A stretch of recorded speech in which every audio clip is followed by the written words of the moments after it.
അവിടെ മതി. കുര്യച്ചൻ മുതലാളി നമസ്കാരം. ഇയാൾ എന്തോണ്ടാക്കാനോ മാനേജറാണെന്ന് പറഞ്ഞോണ്ട് ഇരിക്കുന്നേ? എന്നാ പറ്റി? കുര്യച്ചൻ ഇരിക്ക്. ഇരുന്നുണ്ടോറങ്ങാനൊന്നും വന്നൊന്നുമല്ല. ആ ഗോവന്റെ ബോട്ട് എത്തിയ നേരം എന്തായി? അത് കുര്യച്ച, ഇയാൾ ഇനിയൊന്നും പറയണ്ട. നാളെ ഉണ്ടാക്കുന്നു പറയാൻ തുടങ്ങിട്ട് നാളെ കുറയായി. ഇനിയിപ്പോ നാളെ നോക്കണ്ട, ഇന്ന് ജപ്തി ചെയ്തിരിക്കണം. കാശടച്ച ആളിന്റെ ബോട്ട് ജപ്തി ചെയ്യാൻ പറ്റത്തില്ലല്ലോ. എന്താ? ഇന്ന് രാവിലെ അവൻ കാശടച്ചു. ഗോപനാണ് ഈ വീടിന്റെ ഐശ്വര്യം. അത് കെട്ടുപോകരുതെന്നും പറഞ്ഞ് രമണിച്ചേടത്തിയും ജലജച്ചേടത്തിയും കൈ കിടന്ന വളയും മാലയും ഊരി തന്നൊരു പറച്ചില. വിറ്റോ പണയം വെച്ചോ ബാങ്കിൽ പോയി ലോൺ അടയ്ക്കാൻ. എടാ, ഭാഗ്യം ഏട്ടത്തിമാരുടെ രൂപത്തിലും വരുമെന്ന് ഇപ്പൊ നിനക്ക് മനസ്സിലായല്ലോ. മനസ്സിലായി. പൊന്നിനേക്കാൾ വലുതാണ് കുടുംബത്തിന്റെ സന്തോഷമെന്ന് അവർക്കറിയാം. അതുകൊണ്ടാ. നാളെ കാണാം. ജോക്കർ ജോസ് പാൻഡേ കയറിയോ? അപ്പൊ അത് നീ അറിഞ്ഞില്ലേ? ഇല്ല. അവനിപ്പോ ഇവിടുത്തെ 10 രൂപയുടെ കളിയൊന്നും പോരാന്ന്. 1000 രൂപയുടെ കളി ആലപ്പുഴയിലുണ്ടെന്നും പറഞ്ഞ് അങ്ങോട്ട് പോകാൻ ബോട്ട് കാത്തു നിൽക്കുക. അവസാനം നിക്കറും കയറിയേ വരൂ. എന്താ അവന്റെ ഗെറ്റപ്പ്? നിന്റെ കാശ് പോക്കാ. വാടാ ഗോപ. ചന്ദ്രേട്ടാ, മാമച്ചൻ എന്തോ ഉറപ്പിച്ചിട്ടുള്ള പോക്ക. ഹലോ, എങ്ങോട്ടാ? നിന്നോട് പറയേണ്ട കാര്യമില്ല. വേണ്ട, പക്ഷെ വിസയുടെ ബാലൻസ് 10,000 രൂപ എനിക്ക് തിരിച്ചു തരുന്ന കാര്യം ഇപ്പൊ പറയേണ്ടി വരും. ഏത് 10,000? നീയും എന്റെ ഭാര്യ മേരിക്കുട്ടി തമ്മിൽ എന്തെങ്കിലും ഇടപാടുണ്ടെങ്കിൽ അത് നിങ്ങൾ തമ്മിൽ തീർത്തോണം. ഞാൻ നിന്റെ ഒന്നും വാങ്ങിയിട്ടില്ല, നിനക്കൊന്നും തരാനുമില്ല. അത് ശരി.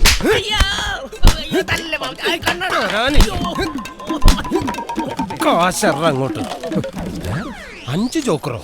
ആളെ പറ്റിക്കാനായിട്ട്. അത് 12,000 ഉണ്ട്, നിനക്ക് 10 അല്ലേ തരാനുള്ളൂ. അപ്പൊ നിനക്ക് കറക്റ്റ് ആയിട്ട് കണക്കല്ല ഓർമ്മയുണ്ടല്ലേ? എന്റെ 2,000 അത് പലിശ 5-6 മാസം ആയല്ലോ.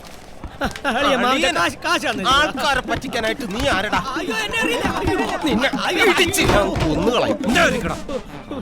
എഴുന്നേറ്റ് പോടാ. കായലിൽ നിന്ന് മീൻ പിടിക്കാൻ നിന്റെ പെർമിഷൻ വേണം. ഞാൻ ഇവിടെ മീൻ പിടിക്കുകയല്ലേ. ആ പാവപ്പെട്ട പെണ്ണ് അറബിയുടെ അടുക്കളയിൽ കിടന്ന് കഷ്ടപ്പെട്ട് അയക്കുന്ന കാശ. അവൻ ആലപ്പുഴയെ പോയി ചീട്ടുകളി. ഇവനൊക്കെ വെട്ടിവെച്ച് കൊല്ലണം. എന്റെ ഫോണ്. ഹലോ, ആണോ?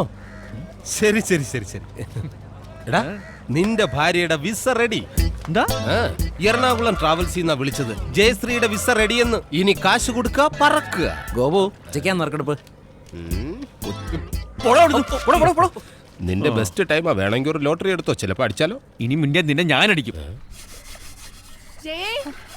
എന്നാ അമ്മേ? മോളെ എങ്ങി വന്നേടി. അമ്മ എന്നാ പറ്റിയെന്ന് പറ. മാമച്ചൻ വിളിച്ചായിരുന്നു. അമ്മയുടെ ചക്രയുടെ വിസ വന്നു. സത്യം. അമ്മയുടെ പ്രാർത്ഥന ദൈവം കേട്ടടാ. വിമലേ, വിമലേ. എന്നാടി? എടി, ജയയുടെ വിസ വന്നു. അതെയോ? എപ്പോ? ഇന്ന്. ഇപ്പൊ മാമച്ചൻ വിളിച്ചു വെച്ചതേ ഉള്ളൂ. കോൾ അടിച്ചല്ലോ. അപ്പൊ നീ വിചാരിച്ച പോലെ കാര്യങ്ങളുമായി. മിണ്ടല്ലേ, പതുക്കെ.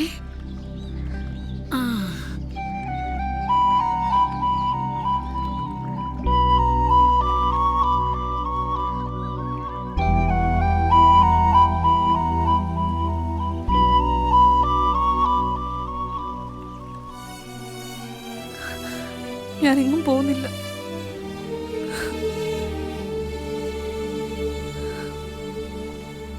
പോണം. നിനക്ക് വേണ്ടി നിന്റെ അമ്മ ഒരുപാട് കഷ്ടപ്പെട്ടിട്ടുണ്ട്. നിന്നെക്കുറിച്ചുള്ള അവരുടെ ഒരേ ഒരു ആഗ്രഹമാണ്. അത് നീ സഹായിച്ചു കൊടുക്കണം.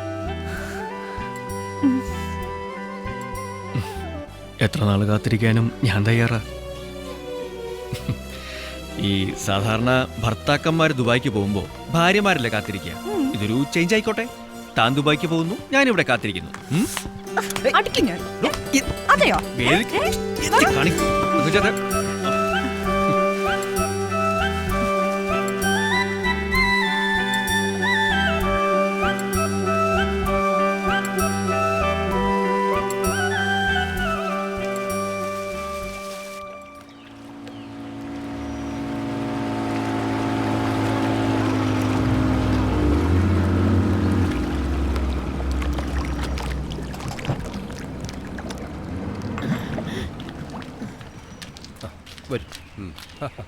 വിസയും വന്നു, സ്ഥലം മേടിക്കാൻ ആളും വന്നു. രേവമ്മയുടെ ശുക്രൻ തെളിഞ്ഞു. ഒക്കെ ദൈവത്തിന്റെ അനുഗ്രഹം, അല്ലെങ്കിൽ ഇത്ര പെട്ടെന്ന്. ഇത് ജേക്കബ് സാറ്, ആലപ്പുഴ കല്ലുപാലത്തിന്റെ തെക്ക് സെന്റ് ജോർജ് ടിമ്പേഴ്സിന്റെ ഓണറാ. നമസ്കാരം. ഞാൻ രേവമ്മ, സ്റ്റേജ് ആർട്ടിസ്റ്റാ. നാടകം ബുക്ക് ചെയ്യാൻ വന്നതല്ല, കാര്യങ്ങളൊക്കെ ഞാൻ പറഞ്ഞിട്ടുണ്ട്. ശരി ശരി. സാറിന് 2-3 ഹൗസ് ബോട്ട് ഉണ്ട്. ഈ ബോട്ടിലെ പണിക്കാർക്ക് ഈവനിങ് സ്റ്റേ ചെയ്യാൻ ഒരു സ്ഥലം വേണമെന്ന് സാർ എന്നോട് പറഞ്ഞപ്പോഴേ ഞാൻ പറഞ്ഞു പറ്റിയ സ്ഥലം എന്റെ കൈവശം ഉണ്ടെന്ന്. നല്ല കണ്ണായ സ്ഥലമല്ലേ, എത്ര വില വേണേലും തരാന്ന് പറഞ്ഞു. എത്ര പേരാ ഇവിടെ വന്നത്, ഞാൻ കൊടുത്തില്ല സാറേ. പിന്നെ ഇത് മോളുടെ കാര്യമായപ്പോ. ഇത് 10 സെന്റ് ഉണ്ടോ? ദേ ആധാരത്തിന്റെ കോപ്പി ഉണ്ട്. എന്തേലും സംശയം ഉണ്ടെങ്കിൽ വില്ലേജ് ഓഫീസിൽ ചോദിക്കാം. ആധാരത്തിൽ 10 സെന്റേ ഉള്ളൂ. പിന്നെ ഞാൻ വളരെ കഷ്ടപ്പെട്ട് അറ്റവും മൂലയൊക്കെ കുത്തി വളച്ച് 1/2 സെന്റും കൂടി ഇതിൽ ചേർത്തിട്ടുണ്ട്. പോയി മതി. പോയോ? വളവളാന്ന് പറഞ്ഞ കച്ചവടം പോകാറുണ്ട്. ഹലോ, എന്തായി? സംസാരിച്ചോണ്ടിരിക്കുക. അവള് വില പറഞ്ഞ? ആ, വരുന്ന വഴിക്ക് മാമച്ചൻ പറഞ്ഞത് സെന്റിന് 1 ലക്ഷം വെച്ച് വേണമെന്നാ. നീ ആയിട്ട് കുറപ്പിക്കാനും നിൽക്കണ്ട. രേവമ്മനെ മാമച്ചനെ ഒന്ന് കൊതിപ്പിച്ച് നിർത്തിക്കോ. ഭയങ്കര വേണ്ടത് പിന്നെ തീരുമാനിക്കാം. ശരി. കൈനകരി രേവമ്മ, അവളെന്റെ നേർക്ക് തൊള്ള തുറന്നപ്പോഴേ ഞാൻ ചുണ്ടാമ്പ് വെച്ച് വിട്ടതാ. അവൾ ആ സ്ഥലം വിൽക്കത്തുമില്ല, അവളുടെ മോളിട്ട് ഗൾഫിൽ പോകത്തുമില്ല. പിന്നെ ഭാവി മരുമകൻ ചക്കാട്ടുതറ ഗോപൻ, ആ ചക്ക നാളെ വീഴും. അവന് ഞാൻ നല്ല ഒന്നാന്തര ജമണ്ടം പണിയൊന്നും കൊടുക്കുന്നുണ്ട്. ഇച്ചിരി കടന്ന കയ്യാ, പക്ഷെ വേറെ ചോയ്സ് ഇല്ലണ്ടായിപ്പോയി. നിന്റെ മനസ്സിലിരിപ്പ് ഞങ്ങളോടും കൂടി പറയേ. അടുത്ത ശനിയാഴ്ച നെഹ്റു ട്രോഫിയും കൊണ്ട് മണിയാൻ വരുമെന്നാ നാട്ടുകാർ പറയുന്നത്. നാട്ടുകാര് ചേറ്റകള് ആരുടെ അവന്മാരൊക്കെ? എടാ, കുരിയച്ചന് മുമ്പ് കൈ നീട്ടത് എത്ര പേരുണ്ടോ അവിടെ? ബോട്ട് ക്ലബ്ബി വെച്ച് മണീനെ അനുകൂലിക്കുന്നൊരു കൈ പൊക്കെന്ന് പറഞ്ഞവനും പൊക്കിയവനൊക്കെ ആ കൈ കൊണ്ട് എന്റെ മുമ്പിൽ ഇറന്നിട്ടുണ്ട്. അത് ശരിയാ. എന്നിട്ട് കാര്യത്തിലെടുത്തപ്പോ കാരയ്ക്ക് കയറ്റി എണ്ണ തേച്ച് മിനിക്ക് ചുണ്ടൻ വെള്ളം മത്സരിക്കാൻ നീറ്റിൽ ഇറങ്ങില്ല. അതാ വള്ളപ്പുര തന്നെ ഇരിക്കും.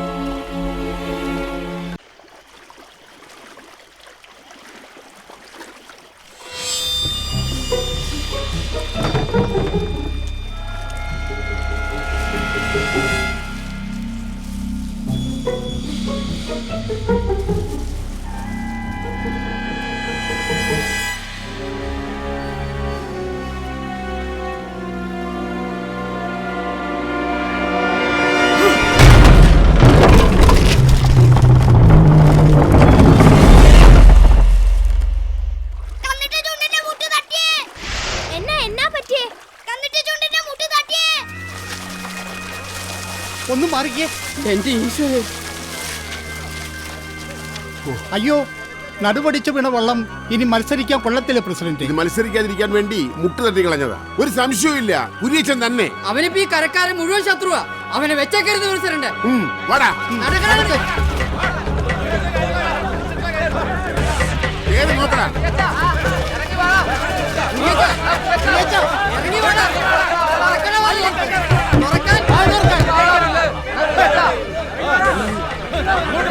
സ്ഥലം വിട്ടു പ്രസിഡന്റ്. വരുന്നടാ.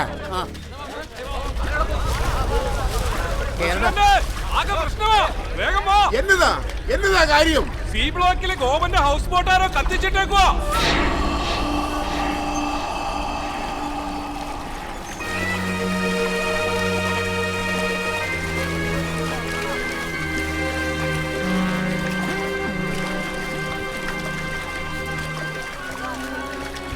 എങ്ങനെ സഹിക്കൂടെ ഗോപ? കൊലച്ചത് ചെയ്തു കളഞ്ഞല്ലോ അവൻ. ഇനി നമ്മൾ എങ്ങനെ ജീവിക്കും? കുരിയച്ച മുങ്ങി, ചക്കക്കൂട്ട് ഇറങ്ങുമെന്ന് അവൻ അറിയാം. ഇനി ആലോചിച്ച് സമയം കളണ്ട മണിയാ. വാ സുഖു, വിജയ വാ.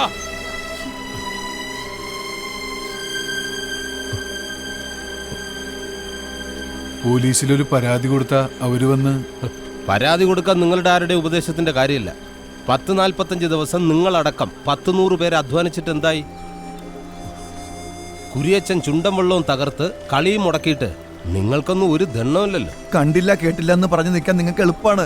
പക്ഷെ ഇത്രയും കാലം പട്ടിണിയില്ലാതെ ജീവിച്ചതേ കത്തിക്കെറിഞ്ഞിടക്കുന്ന ഈ ബോട്ട് കൊണ്ടാണെന്നുള്ള കാര്യം മറന്നുപോരുത്. ആർക്കും ഇവരോട് ദേഷ്യം തോന്നണ്ട. ഇവരെ കല്യാണം കഴിപ്പിച്ചതും ഇനി ഒരിക്കലും തല്ലുണ്ടാക്കാനും തെമ്മാടിത്തരം കാണിക്കാനും പോകത്തില്ലെന്ന് ഭാര്യമാരെ തൊട്ട് സത്യം ചെയ്യിപ്പിച്ചതും ഇവൻ പറഞ്ഞിട്ടാ. ഇനി നീയായിട്ട് തന്നെ ഇവരെ എല്ലാം പഴയ ജീവിതത്തിലേക്ക് തള്ളിവിടണോ? വേണ്ട, ഒന്നും വേണ്ട.